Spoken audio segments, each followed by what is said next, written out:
Welcome to the Human Capital Innovations Podcast, your go-to source for personal, professional, and organizational growth and development. We hope you tune in often for all things people management, organizational development and change, organizational leadership, and social impact related. Maximize your personal and organizational potential with Human Capital Innovations Podcast.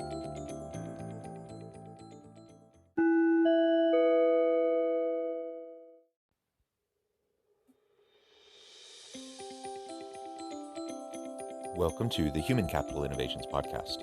In this inspiring TED Talks HCI podcast episode, I explore Barry Schwartz' 2014 TED Talk, The Way We Think About Work is Broken.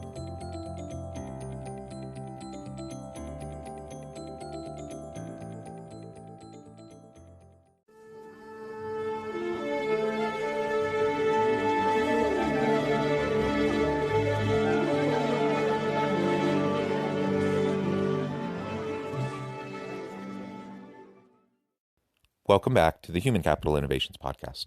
It's great to be with you again today for this inspiring TED Talks HCI podcast episode. Today I'll be exploring Barry Schwartz' 2014 TED Talk, The Way We Think About Work is Broken. What makes work satisfying? Apart from a paycheck, there are intangible values that Barry Schwartz suggests our current way of thinking about work simply ignores. It's time to stop thinking of work as cogs on a wheel. I'm excited to explore this TED Talk with you. It actually relates back to a huge body of research that I've been involved in for the last decade and a half. I've published probably, 60, 70, 80 plus academic articles on various aspects of worker satisfaction, employee engagement, and happiness at work, and all of the drivers and motivations behind that. And what he says is absolutely true, that for most people, the paycheck is not the main motivator. It's not what makes them happy or what makes them satisfied or engaged at work. It's not what gets them up in the morning or why they stick with a job, usually. And so what he will explore in this TED Talk is really dismantling a little bit the notion of the way work is structured and set up, the origins of that system, and suggest that perhaps we might want to think a little differently about how we design work so that people can feel fulfilled, that they can find meaning and purpose in their work. But that would require a fundamental reconfiguration of the nature of our economy, the way we perceive and conceive of the workplace, and our interactions with others within the workplace. So I'm super excited to explore this with you, and I'll catch you on the flip side of this first clip.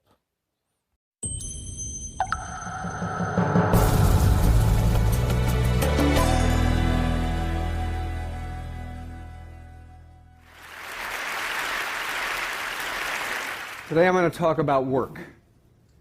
And the question I want to ask and answer is this: why do we work? Why do we drag ourselves out of bed every morning instead of living our lives just filled with bouncing from one TED-like adventure to another? You may be asking yourselves that very question. Now, I know, of course, we have to make a living, but nobody in this room thinks that that's the answer to the question, why do we work? For folks in this room, the work we do is challenging, it's engaging, it's stimulating, it's meaningful, and if we're lucky, it might even be important. So we wouldn't work if we didn't get paid, but that's not why we do what we do. And in general, I think we think that material rewards are a pretty bad reason for doing the work that we do. When we say of somebody that he's in it for the money, we are not just being descriptive. Now, I think this is totally obvious, but the very obviousness of it raises what is for me an incredibly profound question. Why, if this is so obvious, why is it that for the overwhelming majority of people on the planet, the work they do has none of the characteristics that get us up and out of bed and off toward the office every morning? How is it that we allow the majority of people on the planet to do work that is monotonous, meaningless, and soul-deadening? Why is it that as capitalism developed, it created a mode of production of goods and services in which all the non-material satisfactions that might come from work were eliminated. Workers who do this kind of work, whether they do it in factories, in call centers, or in fulfillment warehouses, do it for pay. There is certainly no other earthly reason to do what they do except for pay. So the question is, why? And here's the answer. What is the answer, you may be asking? Well, stay tuned. He'll get to it in the next clip. But I really appreciate his introduction in this opening clip. And he asks, why do we get up in the morning? Why do we get out of bed? Why do we go to work? What is it that motivates and drives us? And of course, if we're all being honest, we do want to get paid. We want to be paid fairly and equitably. We want to be valued by our organization. And when we feel like we're not being valued, when we feel like we're being cheated, or we feel like we're not being treated fairly, then absolutely that causes a huge problem. That demotivates people, that causes them to leave.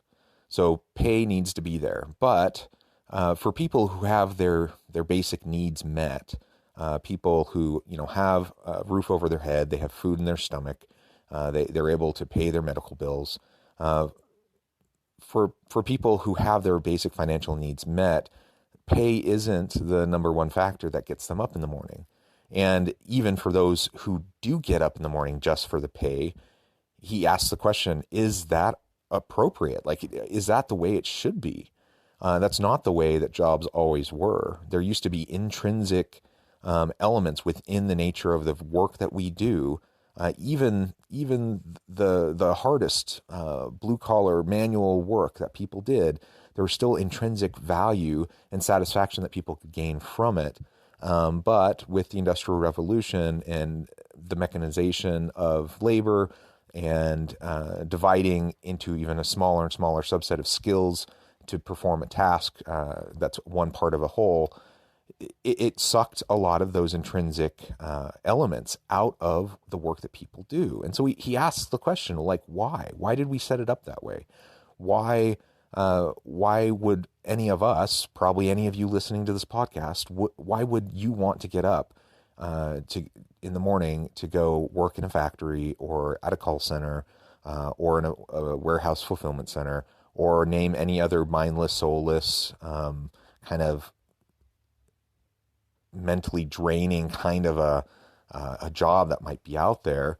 Why would you do that? And the answer is you wouldn't. And if there are people who need to do that because of the pay and because that's how they provide for their family, there's nothing wrong with that on their end. Don't get me wrong. I think there's no shame in any sort of job, and there's value and merit, and people should feel proud about their work and what they accomplish, regardless of the role they have, regardless of the work that they do.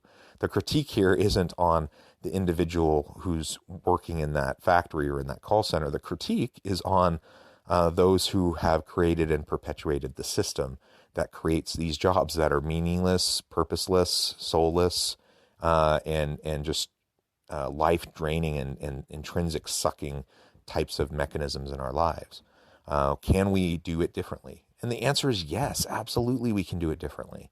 There is so much research on this. I have done a small part of it, but there are literally thousands of studies on how to do this effectively, how we can add meaning, purpose, fulfillment into almost any kind of job. And the rest of his TED Talk, he's not going to get into all of that research and all of those different things that we can add, only to suggest that that we should do that. We should find ways to inject back into work, the work that everyone does, a sense of meaning, purpose, value, that what they do matters, it makes a difference in the world. And I have seen it as a consultant, as a researcher, as a professor. I have seen it. It can happen in almost any type of job. I will actually go on the record right now and say any job that exists out there, you can design or redesign in a way that can provide meaning and purpose and value, intrinsic value for the individual, so they can get up in the morning and feel, not necessarily excited about going to work, but they can feel like what they're doing matters. And that is so, so, so important. The answer is technology. Now I know, yeah. Technology, automation, screws people, blah, blah. That's not what I mean. I'm not talking about the kind of technology that has enveloped our lives and that people come to TED to hear about. I'm not talking about the technology of things, profound though that is. I'm talking about another technology. I'm talking about the technology of ideas. I call it idea technology. How clever of me. In addition to creating things, science creates ideas. Science creates ways of understanding. And in the social sciences, the ways of understanding that get created are ways of understanding ourselves, and they have an enormous influence on how we think, what we aspire to, and how we act. If you think your poverty is God's will, you pray. If you think your poverty is the result of your own inadequacy, you shrink into despair. And if you think your poverty is the result of oppression and domination, then you rise up in revolt. Whether your response to poverty is resignation or revolution depends on how you understand the sources of your poverty. This is the role that ideas play in shaping us as human beings, and this is why idea technology may be the most profoundly important technology that science gives us. And there's something special about idea technology that makes it different from the technology of things. With things, if the technology sucks, it just vanishes, right? Bad technology disappears. With ideas, false ideas about human beings will not go away if people believe that they're true. Because if people believe that they're true, they create ways of living and institutions that are consistent with these very false ideas. And that's how the Industrial Revolution created a factory system in which there was really nothing you could possibly get out of your day's work except for the pay at the end of the day. Because one of the fathers of the Industrial Revolution, Adam Smith, was convinced that human beings were by their very natures lazy and wouldn't do anything unless you made it worth their while, and the way you made it worth their while was by incentivizing, by giving them rewards. That was the only reason anyone ever did anything. So we created a factory system consistent with that false view of human nature, but once that system of production was in place, there was really no other way for people to operate except in a way that was consistent with Adam Smith's vision.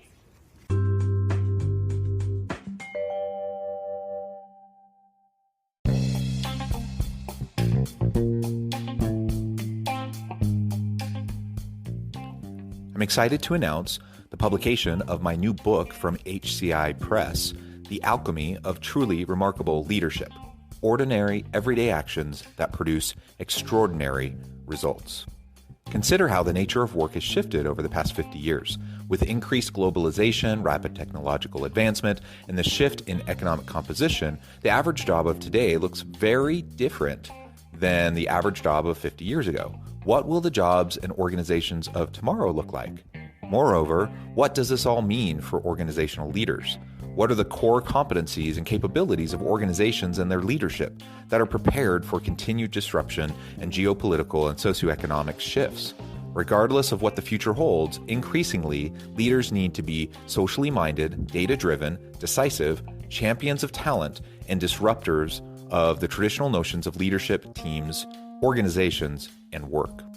The Alchemy of Truly Remarkable Leadership will help you to explore your own leadership competencies and capabilities and consider ways to apply and implement them into your workplace and personal life.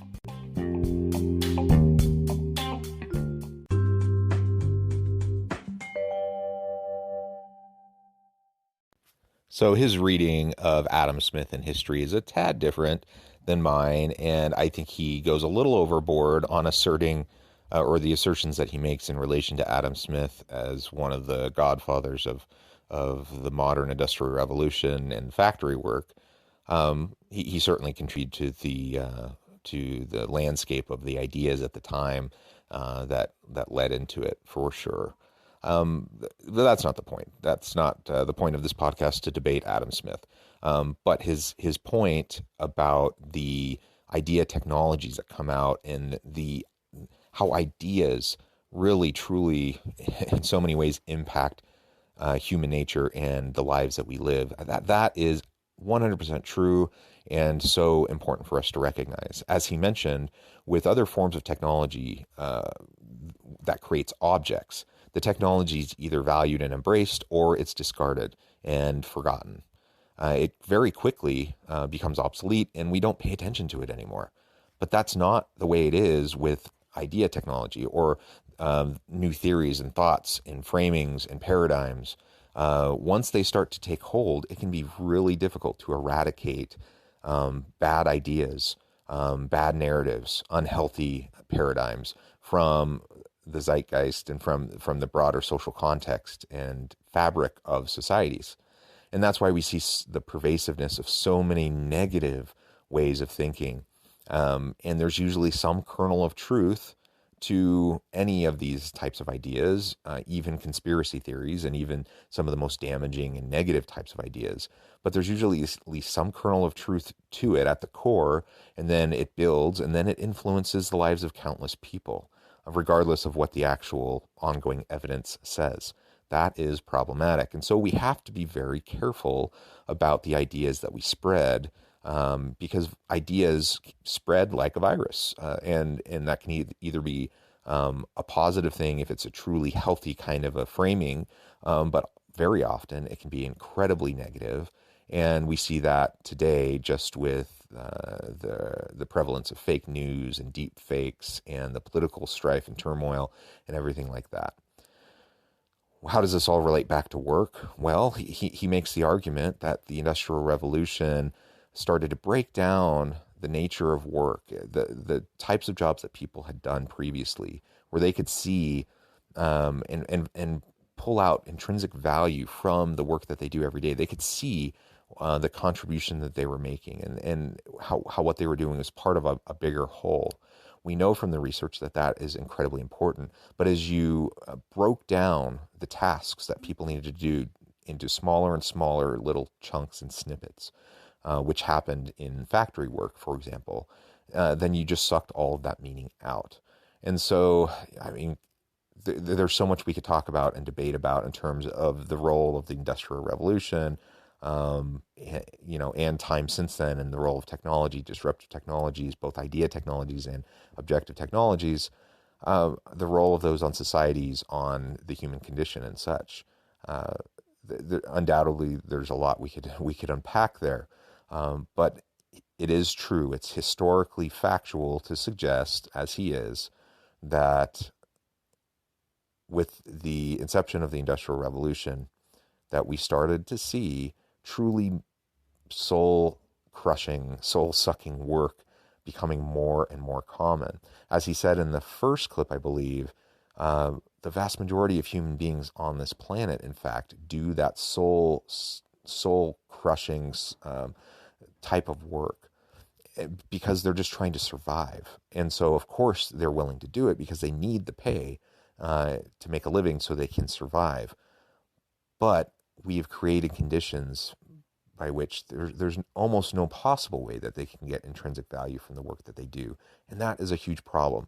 And that is a construct of these ideas that have come about and the perpetuation of those ideas. And just like it's a construct of those ideas in the system that's currently in place, we can change it. If we recognize that, we name it, and we acknowledge it, then that also means we can change it. We can, as managers and leaders within our teams, we can make a difference. We can make sure that our people have meaning, value, purpose, and the opportunity to contribute and make a difference to the world through the work that they do and through the way we design their work, the jobs and tasks that they perform, their ability to learn and grow, and so forth. This is so important, and I don't know how else to really to say it other than to say it's our responsibility, each and every one of us who are leaders, to ensure that our people can feel inherent value to the work that they do. So the work example is merely an example of how false ideas can create a circumstance that ends up making them true. It is not true that you just can't get good help anymore. It is true that you can't get good help anymore when you give people work to do that is demeaning and soulless. And interestingly enough, Adam Smith, the same guy who gave us this incredible invention of mass production and division of labor, understood this. He said of people who worked in assembly lines, men who worked in assembly lines, he says, he generally becomes as stupid as it is possible for a human being to become. Now notice the word here is become. He generally becomes as stupid as it is possible for a human being to become. Whether he intended it or not, what Adam Smith was telling us there is that the very shape of the institution within which people work creates people who are fitted to the demands of that institution and deprives people of the opportunity to derive the kinds of satisfactions from their work that we take for granted. The thing about science, natural science, is that we can spin fantastic theories about the cosmos and have complete confidence that the cosmos is completely indifferent to our theories. It's going to work the same damn way no matter what theories we have about the cosmos. But we do have to worry about the theories we have of human nature, because human nature will be changed by the theories we have that are designed to explain and help us understand human beings. The distinguished anthropologist Clifford Geertz said years ago that human beings are the unfinished animals. And what he meant by that was that it is only human nature to have a human nature that is very much the product of the society in which people live. That human nature, that is to say our human nature, is much more created than it is discovered. We design human nature by designing the institutions within which people live and work. And so you people, pretty much the closest I ever get to being with masters of the universe, you people should be asking yourself a question as you go back home to run your organizations. Just what kind of human nature do you want to help design? Thank you. Thanks.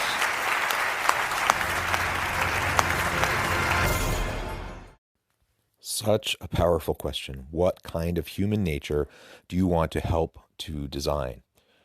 Now, we all have our different spheres of influence. And some of us who may have a platform, we can make we can influence and impact broader social dialogues around really important issues. And if you have that kind of a platform, by all means, please take it, because your voice does matter, and there are plenty of other voices spreading very negative types of ideas that then influence human nature. And it's a system that starts to create people that will fit into the system, right? And it becomes self-perpetuating. So we need people to disrupt that. But, most people probably don't have that kind of sphere of influence. Most people, though, do have that influence within their homes. They have that influence perhaps within their neighborhoods or, certain community groups or churches. But everyone listening today, if you're an organizational leader or manager, you have that opportunity within your team. That part of your sphere of influence is with your people. And you can start to share ideas and create the context that will directly shape the human condition for them at work, the employee experience, how they will perceive themselves within the scope of the business, within the scope of your organization, within the scope of the team. And you have the opportunity to help them feel and know that what they do is of value, that it matters, that it makes a difference. People want to and need to know that. And so even some of the lower level types of jobs, even some that require menial tasks and rote behaviors, even some of those still provide an opportunity when we are thoughtful about design to make them more interesting, more meaningful, more purposeful. I don't know about all of you, but I've certainly worked my share of crummy jobs. I've worked in a factory. I've worked in multiple call centers, in beans, in fields, and in trees and orchards. I've worked, just so many different types of really meaningless kind of jobs. And I can relate to directly what he was saying. It is soul-sucking, soul-crushing kinds of work. I remember when I was working in a factory, I did it. There was some intrinsic motivation to it, but largely I did it for the pay. But the intrinsic motivation connected to the pay was I knew that if I did it for 6 months, I could earn enough money that I could go to college, pay for college, and never look back, and I could move forward. So that was my intrinsic motivation: is lifelong learning, growth, and the opportunity to develop myself. And I knew that was a short-term solution, a means to an end, and I was able to suck it up and do it. But my goodness, that was a horrible 6 months. I hated that job. And even though I did everything I could to try to make it more interesting and more meaningful, and I'd give myself little challenges and little tasks and little competitions with myself and with my coworkers, I did anything I could think of to try to enhance the meaning behind what I was doing. It still was just very soul-crushing work and mindless work. And when he described factories or these institutions that take away the intrinsic values of work, how they can create people who are like the dumbest version of themselves to be consistent with the institution, that's kind of how I felt like things were when I was at the factory. Like they almost wanted you to not think at all. And so it was a real struggle. Over the years, as I was paying my way through college and working lots of different jobs that weren't great, I saw more and more of that. And so I can absolutely relate to it. And I feel for people who have no better options. Like that's the work that they have to do each and every day to provide for their families. And there's honor in that. I don't want to take away from that. I think that's incredible that people are willing to make those sacrifices for a better life for their family. But the point is, it doesn't need to be that way. We can make that difference for them. There are things, when I was working in a factory, there are easy things, completely inexpensive or no-cost ways that the factory could have made our work more meaningful. Now, would it be as meaningful as the work I do now? No.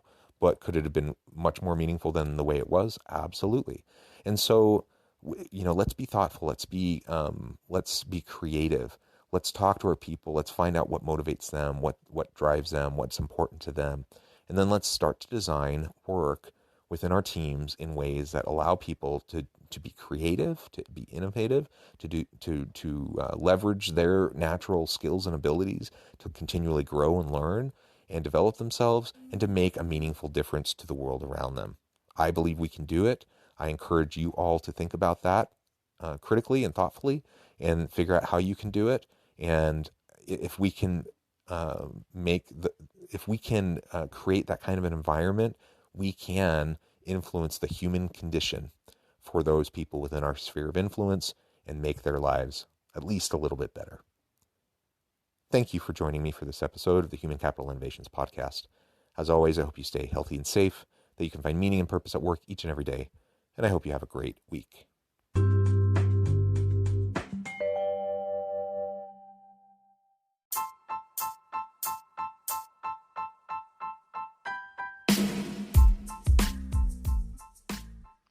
We are excited about the launch of HCI's new magazine, Human Capital Leadership. Human Capital Leadership is a free, interactive e-magazine designed to help individuals, leaders, and organizations find innovative approaches to maximize their human capital potential. We will be publishing issues quarterly in August, November, February, and May. Check out the first issue and let us know what you think.